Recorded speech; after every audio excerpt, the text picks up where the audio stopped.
ওম শান্তি 15 নৱেম্বৰ 2021 বৰ্ষ প্ৰাতঃ মুৰলী বাবাৰ মহাবাক্য। মৰমৰ সন্তানসকল, পিতাৰ দ্বাৰা যি জ্ঞান পাইছা সেয়া বুদ্ধিত স্থায়ী কৰি ৰাখিব লাগে। পুৱাতে উঠি স্বদৰ্শন চক্ৰধাৰী হৈ বিচাৰ সাগৰ মন্থন কৰিব লাগে। প্ৰশ্ন: এই ঈশ্বৰীয় পঢ়াৰ নিয়ম কোনটো? তাৰ কাৰণে কোনটো নিৰ্দেশনা পাইছা?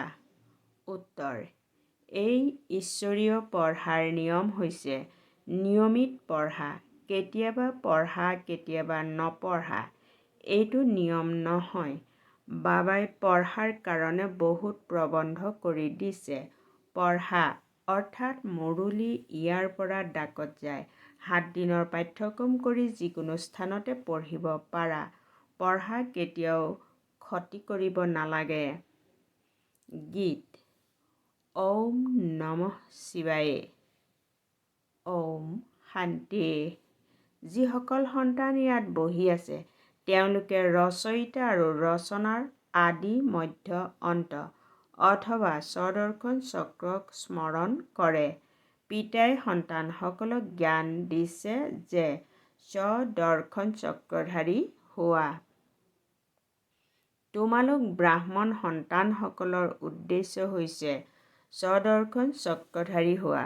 মূল বতন, সূক্ষ্ম বতন, স্থূল বতন, এই 84 জন্মৰ চক্ৰক বুদ্ধিত ৰাখিব লাগে। অন্য সকলো বুদ্ধিৰ পৰা উলিয়াই দিব লাগে।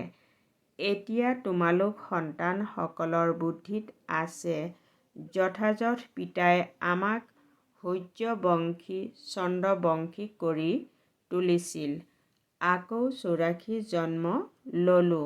চলোতে ফুৰোতে উঠোতে বহোতে এই স্বৰ অৰ্থাৎ আত্মাৰ, পিতাৰ আৰু ৰচনাৰ আদি মধ্য অন্ত জ্ঞান আছে। এতিয়া তোমালোকক শিৱ বাবাই শূদ্ৰৰ পৰা ব্ৰাহ্মণ কৰি তুলিছে। পিতাই বুজাইছে তোমালোকে 84 জন্মৰ চক্ৰৰ বাজি কেনেকৈ খেলা। পোনপ্ৰথমে আমি ব্ৰাহ্মণ। ব্ৰহ্মাৰ দ্বাৰা আমাক ব্ৰাহ্মণসকলক ৰচোতাজন হৈছে শিৱ বাবা। ৰচয়িতা আৰু ৰচনাৰ জ্ঞানেৰেই তোমালোক স্বদৰ্শন চক্ৰধাৰী হোৱা। এই জ্ঞান বুদ্ধিত স্থায়ী কৰি ৰাখিব লাগে। ৰাতিপুৱা উঠি স্বদৰ্শন চক্ৰধাৰী হৈ বহি যাব লাগে। আমি নিজৰ 84 জন্মৰ চক্ৰক জানি গলো। আমাৰ অৰ্থাৎ সকলো আত্মাৰ ৰচয়িতা পিতা এজন। এনেকৈ কয়ো যে আমি সকলো ভাই ভাই। আমাৰ পিতা সেইজন নিৰাকাৰ পৰমপিতা পৰমাত্মা। পৰম ধামত থাকোঁতা আমি তাত আছিলোঁ। তেওঁ আমাৰ বাবা। বাবা শব্দটি অতি মৰমৰ। শিৱ বাবাৰ মন্দিৰলৈ গৈ কিমান পূজা কৰে, বহুত স্মৰণ কৰে। পিতাই কয় মই তোমালোকক মনুষ্যৰ পৰা দেৱতা, তুচ্ছ বুদ্ধিৰ পৰা স্বচ্ছ বুদ্ধিৰ কৰি তোলোঁ। তুচ্ছ বুদ্ধি অৰ্থাৎ ক্ষুদ্ৰ বুদ্ধিৰ পৰা স্বচ্ছ বুদ্ধিৰ কৰি তুলিছিলোঁ। অৰ্থাৎ উচ্চ বুদ্ধি, পুৰুষোত্তম বুদ্ধিৰ কৰি তুলিছিলোঁ। সকলো পুৰুষ স্ত্ৰীয়ে এই লক্ষ্মী নাৰায়ণক নমন কৰে, কিন্তু এইটো নাজানে এওঁলোক কোন, কেতিয়া আহিল, কি কৰিলে। পিতাই বুজাইছে এই ভাৰত অবিনাশী খণ্ড, কিয়নো অবিনাশী পিতা পৰমপিতা পৰমাত্মা জন্মভূমি হয়। পতিত পাৱন সকলোৰে সদ্গতিদাতাৰ জন্মস্থান। গতিকে এইখন হ'ল অতিকৈ শ্ৰেষ্ঠ তীৰ্থস্থান। ইমান নিচা কাৰোবাৰ আছে জানো যে এইখন পৰমপিতা পৰমাত্মাৰ সকলোৰে সদ্গতি দাতা পিতাৰ জন্মভূমি। পতিত পাৱনৰ জয়ন্তী ভাৰতত হয়। শিৱ জয়ন্তী পালন কৰে যেতিয়া নিশ্চয় শিৱৰ জন্ম ইয়াতেই হয়। এই ভাৰত ডাঙৰ তীৰ্থস্থান, কিন্তু নাটক অনুসৰি কোনেও গম নাপায় যে এইখন আমাৰ ঈশ্বৰ পিতা অথবা মাতা পিতা পতিত পাৱন সকলোৰে সদ্গতিদাতাৰ জন্মস্থান। সেইকাৰণে ভাৰত ভূমিক বন্দে মাতৰম বুলি কয়। অৰ্থাৎ এই ভূমিত এই কুমাৰীসকল যিসকলে শ্ৰীমতত ভাৰতক স্বৰ্গ কৰি তোলে। তোমালোকৰ এইটো নিচা থাকিব লাগে যে শ্ৰীমতত আমি কল্পই কল্পই ভাৰতক স্বৰ্গ কৰি তোলোঁ। যিয়ে যিমান শ্ৰীমতত চলিব সিমান উচ্চ পদ পাব। ভাৰতবাসীয়ে কল্পৰ আয়ুস লাখ লাখ বছৰ বুলি লিখি দিছে। তোমালোকে জানা যে বাবা যাৰ এই ভাৰতভূমি জন্মস্থান হয়, তেওঁ যি ধৰ্ম প্ৰতিষ্ঠা কৰিলে, গীতা সেই ধৰ্মৰেই। গীতা কোনে শুনালে এইটো ভাৰতবাসীয়ে পাহৰি গৈছে। কিমান পাৰ্থক্য হৈ গৈছে। ক'ত নিৰাকাৰ শিৱ, ক'ত শ্ৰীকৃষ্ণ। তোমালোকে জানা কৃষ্ণৰ আত্মা যি বগা অৰ্থাৎ পবিত্ৰ আছিল, এতিয়া বহুত জন্মৰ অন্তৰ্জন্মত তমোপ্ৰধান হৈ গৈছে। আকৌ এওঁৰ শৰীৰত প্ৰৱেশ কৰি এওঁকে শ্ৰীকৃষ্ণ বগা কৰি আছোঁ। সেইকাৰণে কৃষ্ণক ক'লা বা বগা, শ্যাম আৰু সুন্দৰ বুলি কয়। এওঁ সত্যযুগৰ প্ৰথম নম্বৰৰ সুন্দৰ ৰাজকুমাৰ আছিল। এওঁৰ মহিমা হ'ল মৰ্যাদা পুৰুষোত্তম, অহিংসা পৰম ধৰ্ম। ভাৰতবাসীয়ে এইটো নাজানে যে ৰাধা কৃষ্ণ আৰু লক্ষ্মী নাৰায়ণৰ পৰস্পৰ কি সম্বন্ধ। পিতাই কয়, এতিয়ালৈকে তোমালোকে যি পঢ়ি আহিছা সেইবোৰত কোনো সাৰ নাই। এতিয়া তোমালোক সন্মুখত বহি আছা। জানা যে বাবাই ৫,০০০ বছৰৰ পাছত পুনৰাই আমাক ৰাজযোগৰ শিক্ষা দি আছে। সমগ্ৰ জগতে কয় কৃষ্ণই গীতা শুনালে।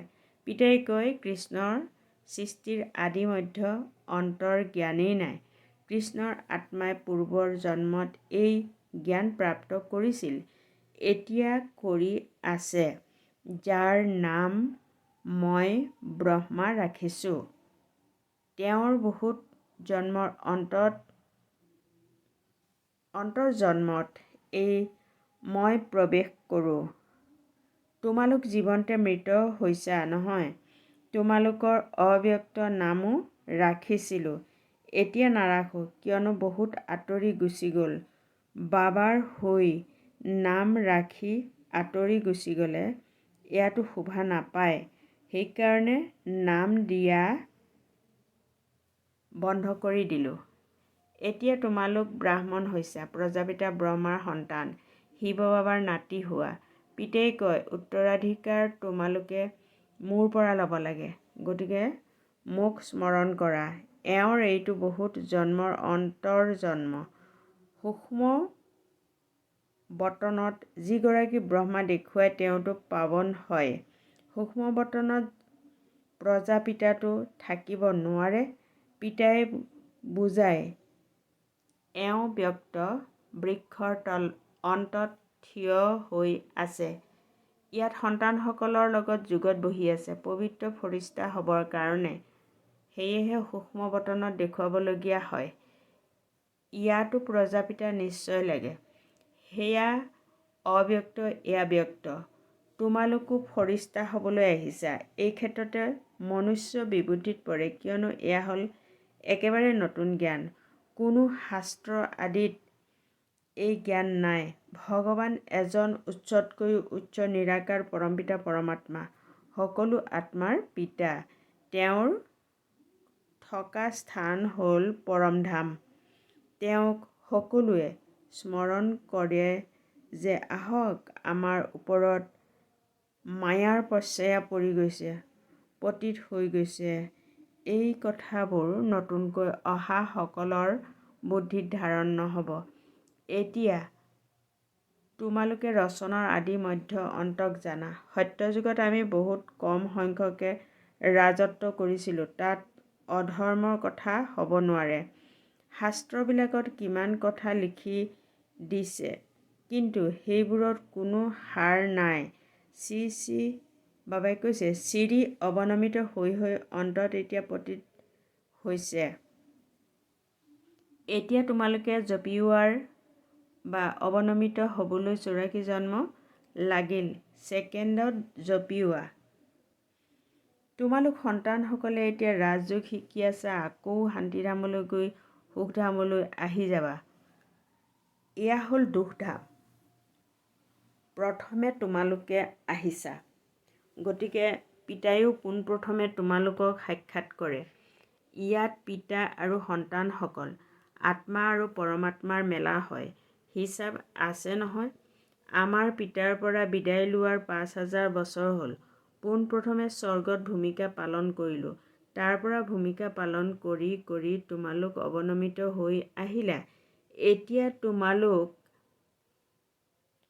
পিতাৰ ওচৰলৈ আহি গ'লা। বাকী যি কিছু থাকিব তেওঁলোকো আহি যাব। এইটো বুজিবলগীয়া কথা। পঢ়িব লাগে, স্কুললৈ কেতিয়াবা যোৱা কেতিয়াবা নোযোৱা, এইটো নিয়ম নহয়। বাবাই পঢ়াৰ কাৰণে বহুত প্ৰবন্ধও কৰি থৈছে, নহ'লেতো কেতিয়াও কাৰো ওচৰলৈ পঢ়া পাঠ ডাকত নাযায়। এই বেহদৰ পিতাই পঢ়োতা বাবাই কৈছে, এই বেহদৰ পিতাই পঢ়োৱা পাঠ পঢ়া ডাকত যায়। কিমান কাগজ ছপা হয়, ক'ত ক'ত যায়। 7 দিনৰ পাঠ্যক্ৰম কৰি তাৰ পাছত যিকোনো স্থানতে পঢ়ি থাকা। এই সময়ত সকলো আধাকল্পৰ ৰোগী, সেইকাৰণে 7 দিন ভাটিত ৰাখিবলগীয়া হয়। এই 5 বিকাৰৰ বেমাৰ গোটেই সৃষ্টিত বিয়পি আছে। সত্যযুগতো তোমালোকৰ কায়া নিৰোগী আছিল, সৰ্বদা স্বাস্থ্যৱান সম্পত্তিমান আছিল। এতিয়াতো কি অৱস্থা হৈ গ'ল। এই গোটেই খেলখন ভাৰতক লৈয়েই। তোমালোকৰ এই 84 জন্মৰ স্মৃতি উদয় হৈছে। কল্পে কল্পে তোমালোকেই স্বদৰ্শন চক্ৰধাৰী হোৱা আৰু চক্ৰৱৰ্তী ৰজাও হোৱা। এয়া বাদশ্বাহী স্থাপন হৈ আছে। ইয়াত ক্ৰমানুসৰি পদ হ'ব। প্ৰজাও অনেক প্ৰকাৰৰ লাগে। অন্তৰক সুধিব লাগে যে মই কিমানক নিজৰ সমান স্বদৰ্শন চক্ৰধাৰী কৰি তোলোঁ। যিয়ে যিমান গঢ়ি তুলিব তেওঁৱেই উচ্চ পদ পাব। তোমালোকক পিতাই মায়াৰ সৈতে যুদ্ধ কৰিবলৈ শিকায়, সেইকাৰণে এওঁৰ নাম যুধিষ্ঠিৰ ৰাখিছে। মায়াৰ ওপৰত বিজয়ী হোৱাৰ যুদ্ধ শিকায়। যুধিষ্ঠিৰ আৰু ধৃতৰাষ্ট্ৰকো দেখুৱায়, গায়নো কৰা হয়। মায়াক জয় কৰোঁতাজনেই জগজ্জীত। কিমান সময় তোমালোকৰ বিজয় স্থায়ী হৈ থাকিল, আকৌ পৰাজিত কিমান হোৱা। বাবাই কৈছে কিমান সময় হোৱা। এয়াও তোমালোকে জানা। এয়া পাৰ্থিৱ যুদ্ধ নহয়, দেৱতা আৰু অসুৰৰ যুদ্ধও নহয়, কৌৰৱ আৰু পাণ্ডৱৰ যুদ্ধও নহয়। মিছা কায়া, মিছা মায়া। এই ভাৰতত এতিয়া মিছা খণ্ড সত্য খণ্ড আছিল। যেতিয়াৰ পৰা ৰাৱণ ৰাজ্য আৰম্ভ হ'ল তেতিয়াৰ পৰা মিছা খণ্ড হৈ গ'ল। ঈশ্বৰৰ কাৰণে কিমান মিছা কয়, কিমান কলংক লগায়। কলংকিত অৰ্থাৎ কল্কি অৱতাৰৰো গায়ন কৰা আছে। সকলোতকৈ বেছি কলংক পিতাৰ ওপৰত লগাইছে। তেওঁৰ বাবে কয় মৎস্য কুৰ্ম অৱতাৰ, পাথৰ শিলগুটি সকলোতে ঈশ্বৰ আছে। কিমান গালি দিয়ে। কি এয়া সভ্যতা জানো। এতিয়া চোৱা, এতিয়া তোমালোকে জ্ঞানৰ প্ৰকাশ পাইছা। তোমালোকে জানা পিতাই আমাক ৰচয়িতা আৰু ৰচনাৰ আদিমধ্য অন্তৰ ৰহস্য বুজাই আছে, যিটো আন কোনেও নাজানে। পিতাহে সদ্গতিদাতা হয়। বাবাৰ জ্ঞানেৰে সকলোৰে সদ্গতি হয়। বাকী যিসকলে নিজেই দুৰ্গতিত আছে তেওঁলোকে কেনেকৈ আনৰ সদ্গতি কৰিব। মই আহি তোমালোকক ৰজাৰো ৰজা কৰি তোলোঁ। তোমালোকেই পবিত্ৰ আৰু পূজ্য আছিলা, এতিয়া আহি পূজাৰী হৈছা। অপবিত্ৰ ৰজাসকলৰ পূজা কৰে। সত্যযুগত দ্বৈত মুকুটধাৰী আছিল। বিকাৰী ৰজা হ'লে তেতিয়া একক মুকুট থাকে, তেওঁলোকক মহাৰজা মহাৰাণী। কিন্তু অপবিত্ৰসকলে গৈ পবিত্ৰসকলৰ আগত মূৰ দোৱায়। সেই ভাৰতবাসী পবিত্ৰ প্ৰবৃত্তি মাৰ্গৰ। সেই ভাৰতবাসীয়ে পতিত প্ৰবৃত্তি মাৰ্গৰ হয়। এতিয়া পিতাই কয়, এই মৃত্যু লোকত তোমালোকৰ অন্তিম জন্ম। এতিয়া মই আহিছোঁ তোমালোকক পুনৰাই সত্যযুগলৈ লৈ যাবলৈ। এই ক্ষেপণাস্ত্ৰ অৰ্থাৎ মিছাইলৰ যুদ্ধ ৫,০০০ বছৰ পূৰ্বেও লাগিছিল। এই পুৰণি সৃষ্টি এতিয়া নাশ হ'ব। পিতাই কয়, গৃহস্থ ব্যৱহাৰত থাকি পদুম ফুলৰ দৰে হৈ থাকিব লাগে। পদুম ফুলৰ দৰে তোমালোক ব্ৰাহ্মণ হৈছা, কিন্তু এই চিহ্ন বিষ্ণুক দি দিছে, কিয়নো তোমালোক সদায় এক ৰস হৈ নাথাকা। আজি পদুম ফুলৰ দৰে ২ বছৰ পাছত পতিত হৈ যায়। তোমালোকৰ এয়া সৰ্বোত্তম স্কুল। তোমালোক ব্ৰাহ্মণ টিকনি অৰ্থাৎ আটাইতকৈ উচ্চ হোৱা। আকৌ পূৰ্বজন্ম লৈ দেৱতা, ক্ষত্ৰিয়, বৈশ্য, শূদ্ৰ হোৱা। শূদ্ৰৰ পৰা জানো ততালিকে দেৱতা যাব? বাবাই কৈছে, শূদ্ৰৰ পৰা জানো ততালিকে দেৱতা হ'ব? ব্ৰাহ্মণ টিকনিতো লাগে। এতিয়া ব্ৰাহ্মণসকলক বাবাই পঢ়াই আছে, তেন্তে এনেহেন বাবাক এৰি আঁতৰি যাব লাগে জানো? বাবাই কয়, আশ্চৰ্যজনকভাৱে মোৰ হয়। শুনে আকৌ এৰি আঁতৰি গৈ মায়াৰ হয়গৈ, বিশ্বাসঘাতক হয়। মোৰ নিন্দা কৰায়। তেওঁলোকক কোৱা হয় সদ্গুৰুৰ নিন্দক, স্বৰ্গত উচ্চ পদ নাপায়। বাকী সেইসকল ভক্তিমাৰ্গৰ গুৰু, তেওঁলোক কোনো সদ্গতিদাতা নহয়। সকলো আত্মাৰ পিতা, শিক্ষক, গুৰু এজনেই নিৰাকাৰ পিতা। তেওঁৱেই সকলোকে উদ্ধাৰ কৰিবলৈ আহিছে। আগলৈকৈ বুজিব, তেতিয়া বহুত পলম হৈ যাব। তেওঁলোক আকৌ নিজৰ ধৰ্মতে গুচি যাব। শ্ৰেষ্ঠতকৈও শ্ৰেষ্ঠ হৈছে দেৱতা ধৰ্ম। তাতোতকৈ উচ্চ তোমালোক ব্ৰাহ্মণসকল, যিসকল পিতাৰ সৈতে বহি আছা। তোমালোকক পঢ়াওঁতাজন বিচিত্ৰ আৰু বিদেশী। পিতাই কয়, মোৰ দেহ নাই, মোক শিৱ বুলি কয়। মোৰ নাম সলনি হ'ব নোৱাৰে। বাকী সকলোৰে শৰীৰৰ নাম সলনি হয়। মই হৈছোঁ পৰম আত্মা। মোৰ জন্ম পত্ৰিকা কোনেও উলিয়াব নোৱাৰে। যেতিয়া বেহুদৰ ৰাত্ৰি হয়, তেতিয়া মই আহোঁ দিন কৰি তুলিবলৈ। এতিয়া হ'ল সংগম। এই কথাবোৰ ভালদৰে বুজি আকৌ ধাৰণ কৰিব লাগে, স্মৃতিলৈ আনিব লাগে। ইয়ালৈ তোমালোক সন্তানসকল আহা, আজৰি পোৱা। বিচাৰ সাগৰ মন্থন ইয়াত ভালকৈ কৰিব পাৰা। ভাল বাৰু। অতি মৰমৰ। কল্পৰ পাছত পুনৰাই লগ পোৱা সন্তানসকলৰ প্ৰতি মাতা পিতা, বাপ-দাদাৰ স্নেহপূৰ্ণ স্মৰণ আৰু সুপ্ৰভাত। আত্মিক পিতাৰ আত্মিক সন্তানসকলক নমস্কাৰ। ধাৰণাৰ বাবে মুখ্য সাৰ নম্বৰ ১। সৰ্বোত্তম কুলৰ স্মৃতিৰে গৃহস্থ ব্যৱহাৰত থাকি পদুম ফুলৰ সমান পবিত্ৰ হ'ব লাগে। কেতিয়াও সদ্গুৰুৰ নিন্দা কৰাব নালাগে। ২ নম্বৰ। শ্ৰীমতত ভাৰতক স্বৰ্গ কৰি তোলাৰ সেৱা কৰিব লাগে। স্বৰ্গখন চক্ৰধাৰী হ'ব লাগে আৰু আনকো কৰি তুলিব লাগে। যেতিয়াই আজৰি পোৱা যায়, তেতিয়া বিচাৰ সাগৰ মন্থন নিশ্চয় কৰিব লাগে। বৰদান। বাপ-দাদাৰ কৰ্তব্যক নিজৰ লক্ষ্য কৰি লওঁতা মাষ্টৰ মৰ্যদা পুৰুষোত্তম হোৱা। বহলাই এনেদৰে কোৱা হয়, নিজে মথিলে অৰ্থাৎ বিচাৰ সাগৰ মন্থন কৰিলে নিচা বাঢ়ে। আনৰ উপাৰ্জনৰ ফালে কেতিয়াও দৃষ্টি যাব নালাগে।